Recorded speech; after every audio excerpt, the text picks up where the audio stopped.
If you've ever taught preschool piano students, you've probably experienced the wiggles on your piano bench. I know I certainly have with teaching oh my gosh, hundreds of young students ages 3 and up. I'm Gloria St. Germain from Ultimate Music Theory, and I want to invite you to join our Ultimate Music Theory Facebook group, where you can network with music industry professionals, with other music teachers and musicians, and collaborate and just learn new things. Feel free to ask questions and just jump in, because we're all about learning and teaching music. And speaking of teaching music, my very special guest today on the Ultimate Music interview series is Nicola Cantan, piano teacher extraordinaire, author and creator of imaginative and really engaging resources. Welcome, Nicola. Thanks so much, Gloria. It's great to be here. Well, I am just so impressed with everything that you've accomplished. My goodness, you have a very popular blog, Colorful Keys, and of course your membership site, Vibrant Music Teaching, and it's a great name, Vibrant.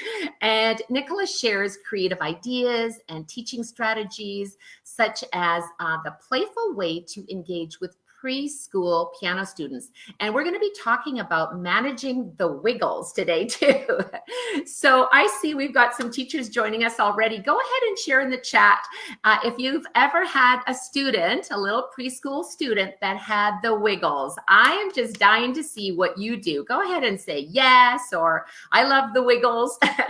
And it's interesting, Nicola, isn't it, that when we talk about the wiggles, honestly, it's not just preschool students, but any students, even teenagers. Don't you find that?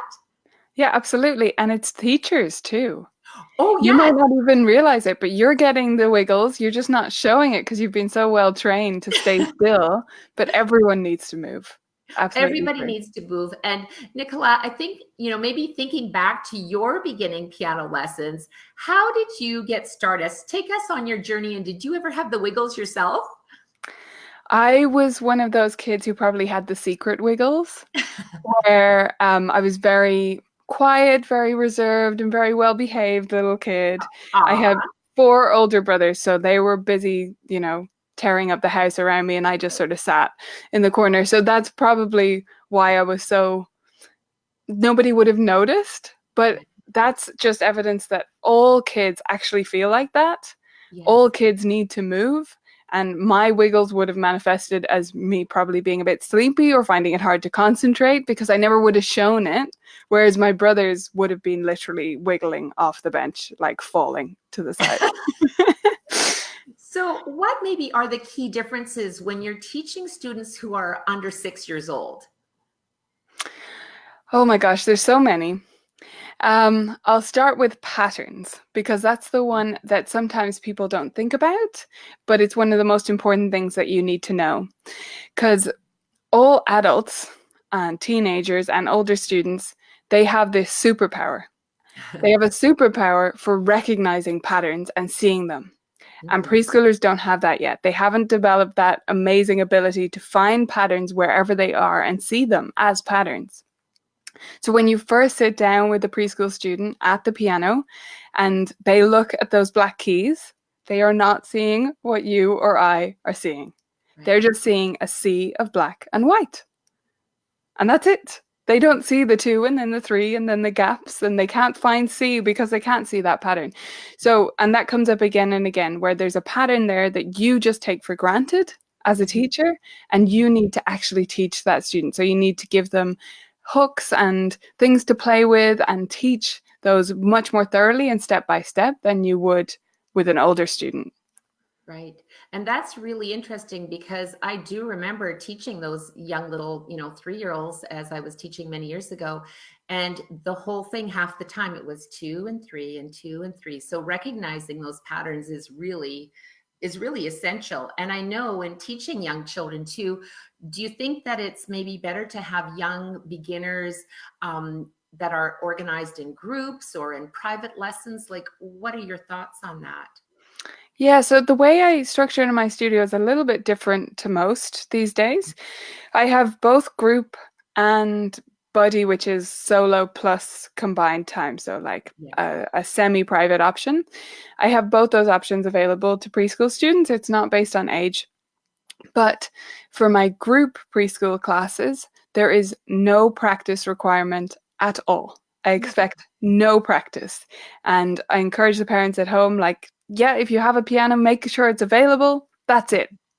Okay. So there's no practice at all. And it doesn't mean that all group lessons should work like that, but that's the balance for me. So I have that option, and that's for the parents who are not ready to be involved with practice 5 or 6 days a week Yes. and sit with their kid, because a preschooler needs you to sit beside them and Yes. babysit them through the entire session.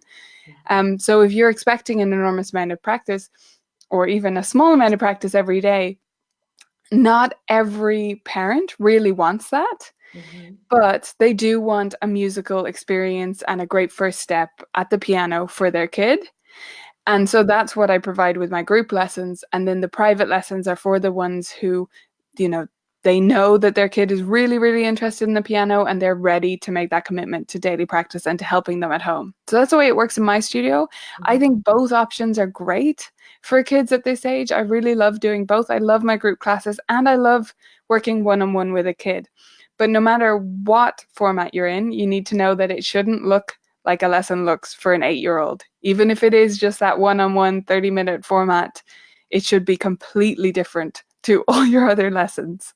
Yes, and I think you're right, because at when you're teaching preschoolers, and I know we were kind of having fun talking about the wiggles and your internal wiggles and your external wiggles, but I think we all feel that, and sometimes you're right, they show it in different ways. And I really love your idea of just engaging them in a lesson without having because you're right, some parents are super busy and they just want to see, is this something that I want to do? I can come and just have fun. There's no pressure, just enjoy it. And it might be the magnet that their child goes to the piano all the time because they're like having so much fun in class, and that kind of engages them. And the next thing you know, they're saying, hey, Nicola, can we sign up for some extra lessons? Because we actually want to play a little song for our family. And so I think it's a great idea without any pressure, just get the process started.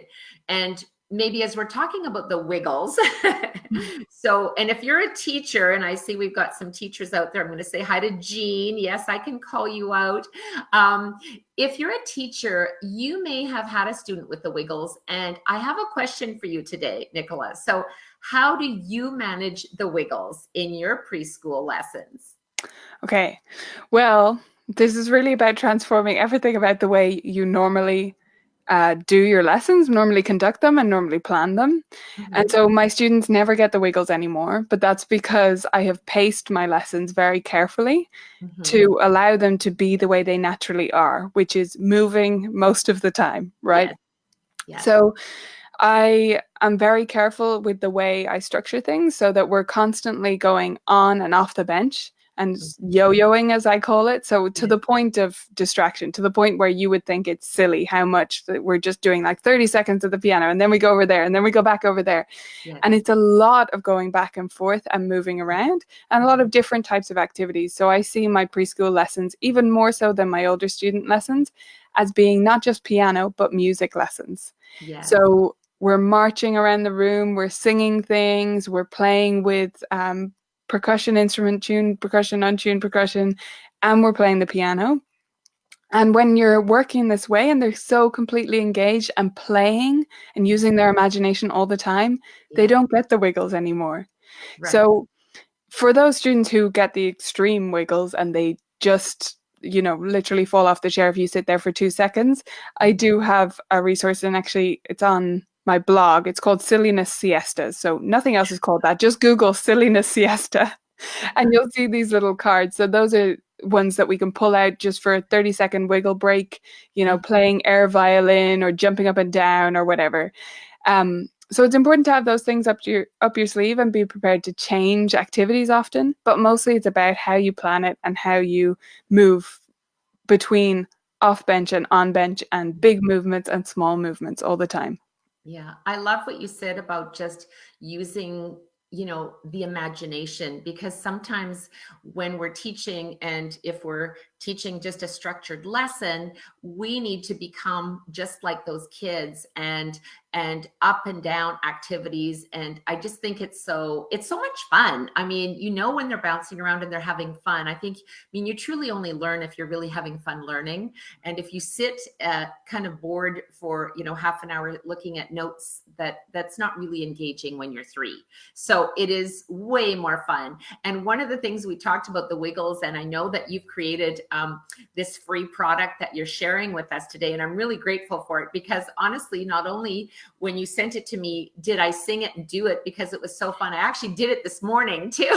Oh, Because really? I just thought it's so cute, and I can't wait to share. And if you're listening in, whether you're watching the replay or you're watching live now, just type in the word fingers, and I'm going to send you the link at the end of our chat with Nicola today.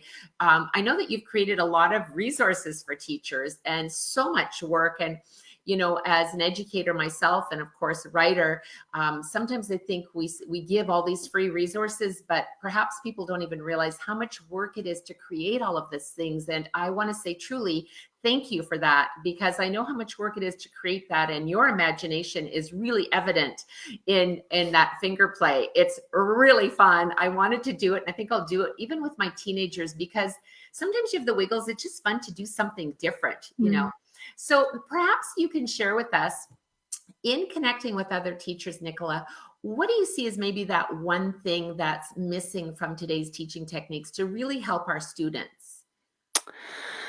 Oh gosh, it's such a big question. I think the main thing that's missing is just not taking anything for granted from the old traditional ways of teaching. So don't assume that anything's fitting, that anything belongs there. Always be questioning, why am I doing this? Why am I doing this now? And why am I doing this the way that I'm doing it?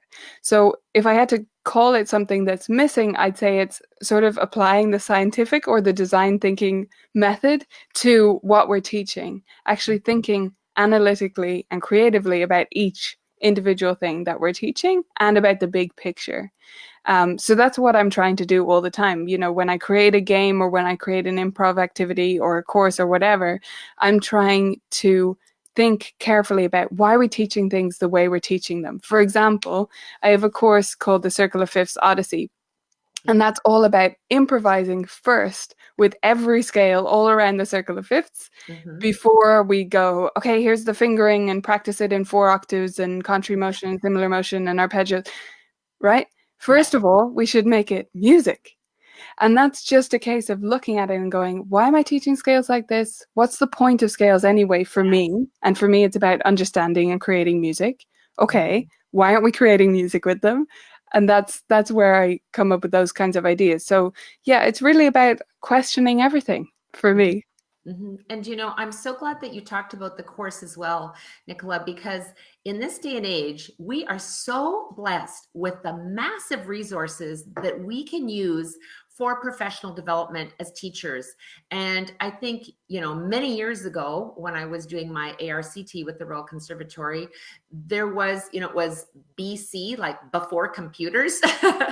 and so you kind of had to take the traditional method, do the exams, and not everyone wants to do a degree in music, nor has the time or the financial resources. And now you can just take a course, just get started, sign up for these things, get these resources, join a membership.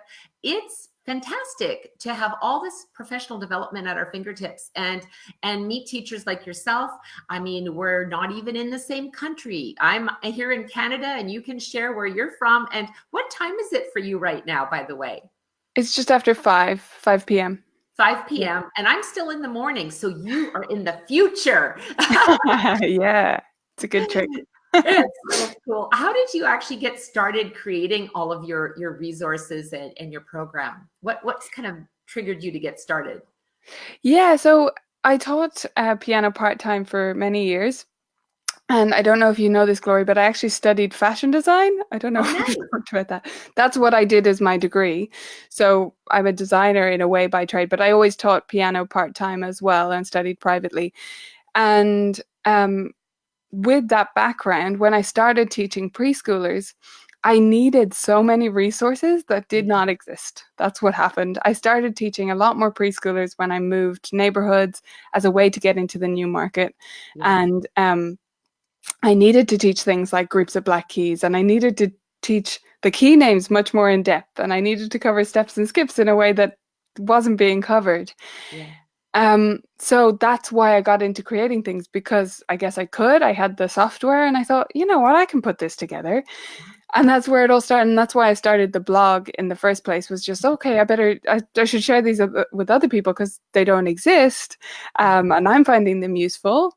And it just expanded from there. I started writing about other things on the blog besides preschoolers and games, but that's still been a core part of what I do. Yeah. And it grew from there. And then the membership site is almost 2 years. It's going to be 2 years in September. So, yeah.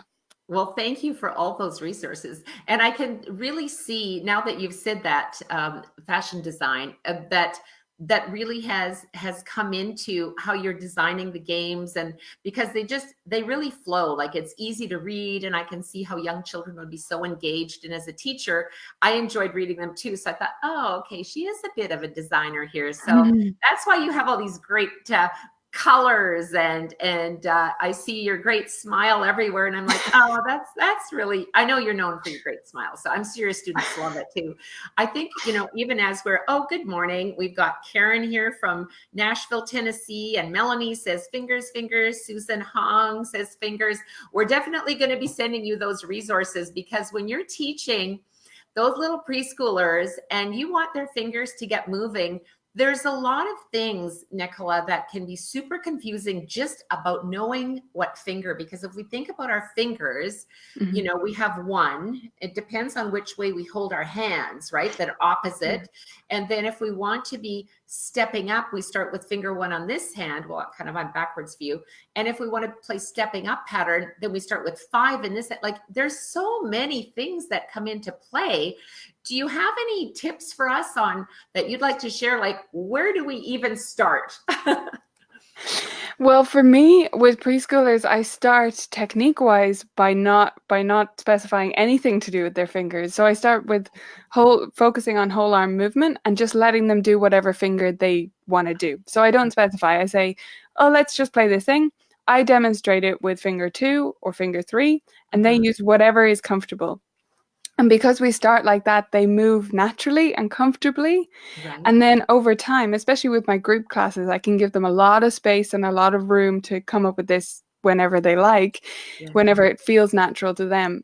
Eventually, we're playing a song on the 3 black keys and they just use their other fingers. It's just natural to them. Yes. So that's part of it. And at the same time, away from the piano, we're doing things like Fingerplays and all these kinds of songs and things like that, so that they're exploring, first of all, with the preschooler, the fact that they have individual fingers. They don't know.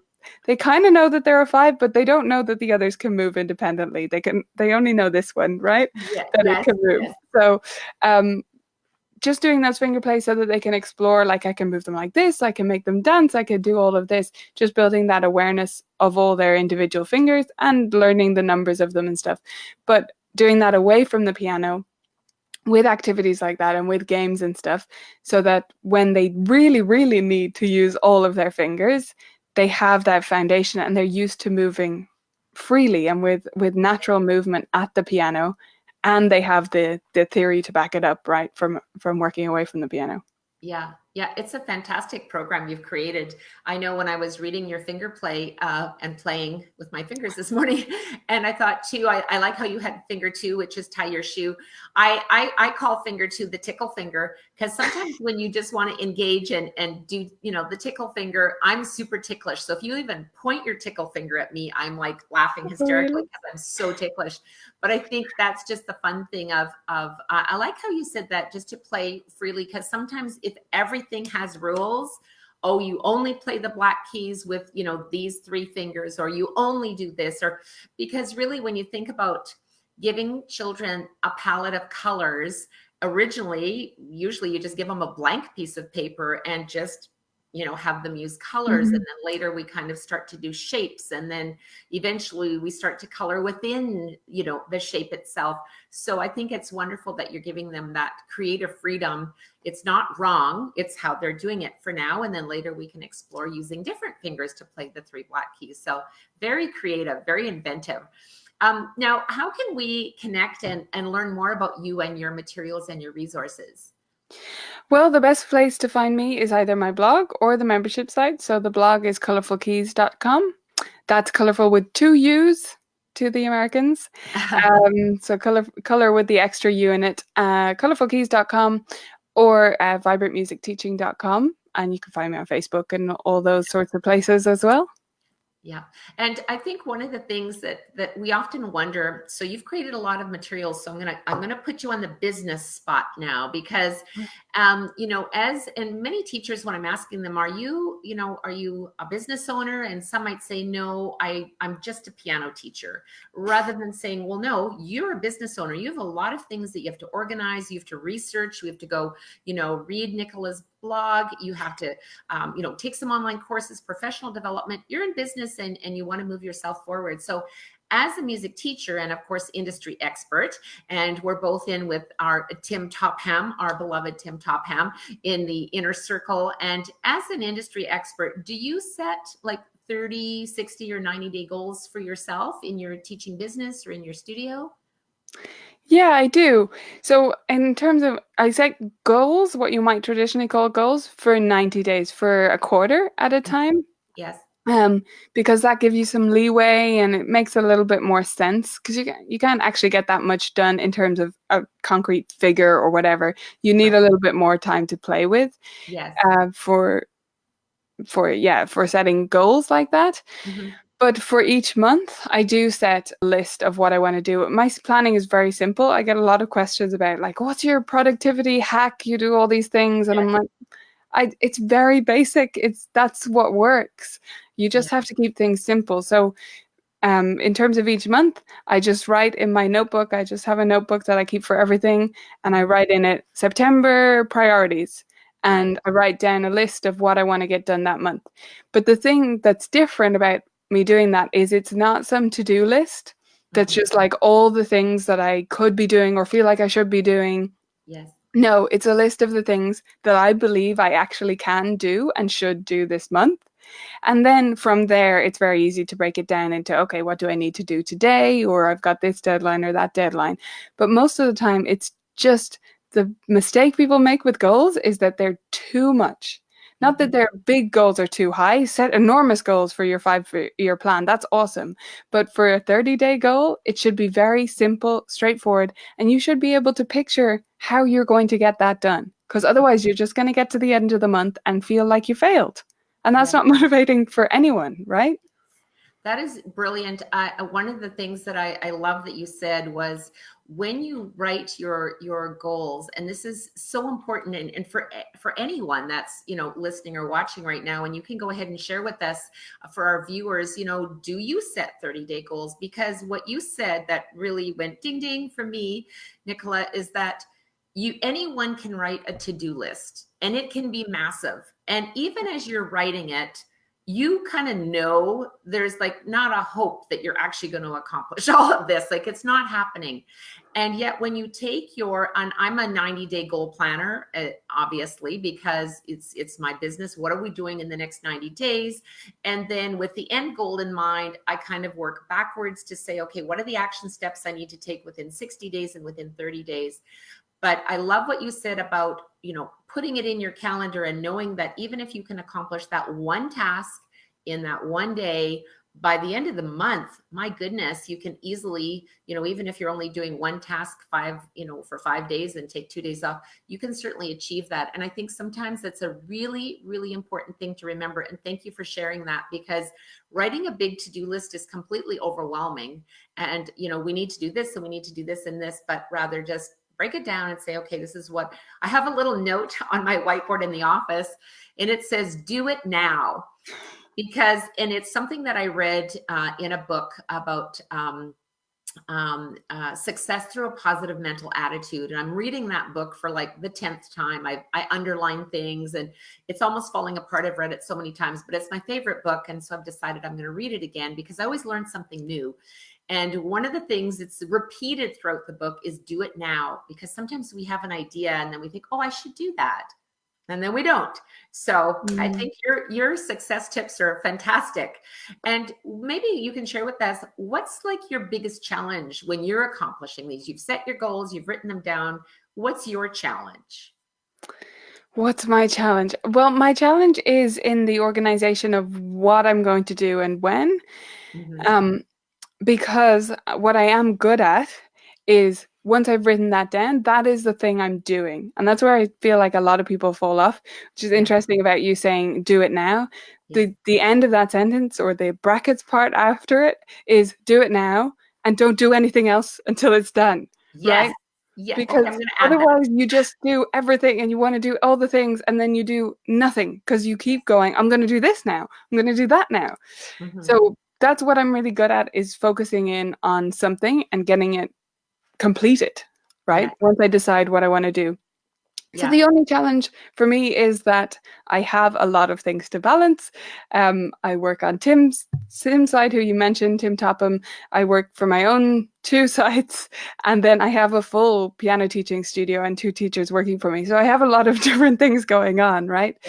So for me, it's about any moment that I get overwhelmed, I need to sit down with that blank piece of paper and say, okay, what are all the things I could be doing? What's in my head? Just anything that's there. Okay, which of these things are actually important to do this month? You make the priority list, and then I don't think about the rest of them anymore because it's useless. And I've already written down what they are, so I can come back to them. They're there. Sometimes I think the most important thing is just to get it out onto a piece of paper. Absolutely. So that it's not running around your head going, oh, I have to do this thing, I have to do that thing, I have to pick up the ballet shoes, I have to, right? So. Yeah, that's really, really true. And I find too sometimes, and we can all attest to, the squirrel, and we get sidetracked.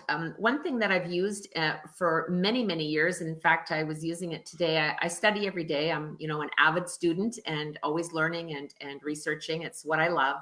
And I set, it's called a Pomodoro, and it's a 25-minute time for focusing on a single task. And when I read in the morning, I set my timer, and it is really freeing to know that I'm just reading. It'll let me know when 25 minutes are up, so I can study without any interruption, without going, oh, I should really get into my email. No, right now is my study time and I'm reading. And I also, the thing that I found, when you set a timer for a Pomodoro, which is a 25-minute focus time slot, I also tend to work faster. I will almost challenge myself. I've, like you do, millions of emails in a day. And so I set my timer for 25 minutes. I say, how many responses can I do focused on a single task? And then take a little breath and kind of go from there. But I do like what you said about focus on that task until it's completed, because otherwise everything is never done. Like cross the bridge and then you're there, and then start on the next path, So we've talked about a lot of tips today. Do you have any final tips that you want to share with us as teachers on how we can move forward with our studio business and to achieve our goals? Yeah, we've already said it, but we haven't said it in the way that I usually do, which is do one thing. Just do one thing. And that goes for absolutely everything. It goes for your business in the moment. Like, you're going to work on improving your business today. Do one thing until it's finished, like we were talking about. But I often give that advice also for teachers who want to teach more creatively or use games or whatever they want to do. They want to improve about their teaching. One of the pitfalls of our wonderfully connected, inspiring teaching world that we have today is that there's so much. There's so many articles and podcasts and all of that stuff. And I'm aware that I'm adding to it, right? So for every teacher, you see one idea that you can use in your studio that week or that month. Ignore all the others for a while until you've done that one thing. It doesn't have to be the perfect thing. It doesn't have to be the most amazing idea you could possibly have tried in terms of getting started with improvisation. Let's just take that as an Yeah. example. But you Yeah. find one idea that you think that makes sense to me. I Hmm. think I could do that, and I think my kids would probably like it. Okay, try it. And try it with a bunch of students. Yes. Do it all week. And then when you really get to the stage where I feel really comfortable doing that, that's like firmly in my toolkit now, then you go back and look for another idea. Don't just take everything that's being thrown at you because there's too much stuff. Hmm. And that was really, really good advice, Nicola. Really good advice. One of the things that I've learned too is that sometimes, like you said, you have so many things going out there, but if you think of your students, they have one teacher and they listen to you. And for myself, when I'm studying a course or if I'm reading your blog or whatever resources you provided, I have to trust and say, I'm just going to do this one thing, because otherwise you do. It's just like, I remember I actually learned that lesson from someone that I was working with, and I was questioning, all these marketing materials. And she said, well, Glory, you've hired me. Why are you questioning this? If you like, it's too many things. So pick one and stick with it. So I went, okay, I kind of had that little eye opener, because your students are just, they have one teacher. So we just kind of have to listen to them. And you've created like an amazing amount of resources for teachers. And I'm wondering, as you started your journey, you mentioned you had your blog and then your membership site. And I'm really grateful that you did. Was there one thing like that you had that someone said to you, or how was it that you said, you know what, I'm going to do a membership? Like, what was that thing that flipped you from just creating resources for your own students to saying, I need to help other teachers? Yeah, it was my own frustration. That's what it was. So I had been using games more and more, and I'd been teaching with them and teaching students in shared lessons and workshops and all this kind of stuff, and trying to bring games more into my studio. But they were always just like this fun break Mm-hmm. from like this brain break. And I'm not a big fan of that word, brain break, or that phrase, because it implies that, okay, it's just like the reward for doing the hard work and now you can play a game. And I knew they could do much more than that. I'd seen them do much more than that, that games had actually done the teaching for me, right? And been a Right. core part of what I was doing. And but the frustrating part was it's so hard to find the right game for the right students that's Yes. going to teach them the thing that you want and not going to have something that you has a conversation that you don't want to have, right? So Mhm. that it's going to teach them the crescendo, but it's not going to have allegretto in it when you haven't introduced that, or whatever the Right. situation may be. Yes. So that was my frustration, was that I couldn't find it. I was like, okay, well, if I create a catalog of them for myself, maybe I'll do an Excel sheet, maybe I'll do this, maybe I'll do it that way. And I thought, no, I know how to make a website. I'm going to make a website with all of them on it, and I'll be able to see the pictures and sort it by different categories. Yes. And I was like, oh, well, there's no point doing this for just me. Right. So that's when the membership was born, because it was my own annoyance at not being able to find the right thing. Yes. And I started to plan it out and go, oh, okay, you could narrow by how many students are playing the game. You could narrow by Yes. what level they are. You could do it in grade levels for exam-based systems. You could do it in late beginner, early intermediate, the US terms that they Yes. use. Yes. You could look for what concept is being taught and what type of game it is and all of that. So that's where the menus came from. And the game, I put all my games that already existed, which was already about 100, I think, Yes. into this library, so that they could be filterable. Yes. And then from there, I started creating courses and stuff for the membership site. But it all started with that games library, that dream of being able to find what I wanted for that Yes. student that I had this week. Mm-hmm. It's an amazing resource. If you haven't checked it out, I highly recommend it, because even the video that you have on the homepage that really explains it so well. I remember when we chatted and I said, I'm so impressed because it's so easy to navigate. And I think in this day and age, that's what we need, is just keep it simple. Let me find what I need and let me go teach, and let me just implement that one thing. You've shared a lot with us today, Nicola, and I want to say thank you so much, Nicola Cantan, for sharing your wonderful insights insights into how we can teach those little preschool piano students. And remember that the key word for today is fingers. So go ahead and type that in the chat box, whether you're watching us live right now or if you're watching the replay, because Nicola has created a wonderful resource for you. It's a free gift that she's created of Fingerplays for preschoolers, and you could use it with your older students too, because it's so much fun.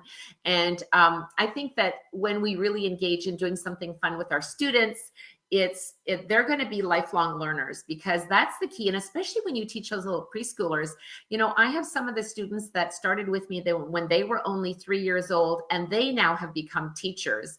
Kind of tells you how long I've been teaching.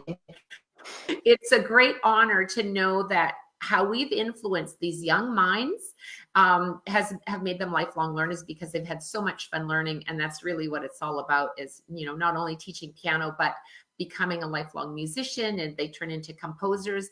And, you know, look at yourself. You had the wiggles, and here you are sharing your experience with us. Yeah. So how you get your free download today, just simply put the word fingers in the chat box, and I'm going to send you the link after we've wrapped it up. So to learn more, you can go to vibrantmusicteaching.com. And I want to say thank you again to Nicola for being here today, to sharing her insights on how we can teach all these little preschoolers, and your awesome tips. And if you have the wiggles, just, you know, have some fun with it, right? Yeah, absolutely. I want to say thanks again for joining us. Until next time, have fun wiggling. Bye. Bye. Thank you.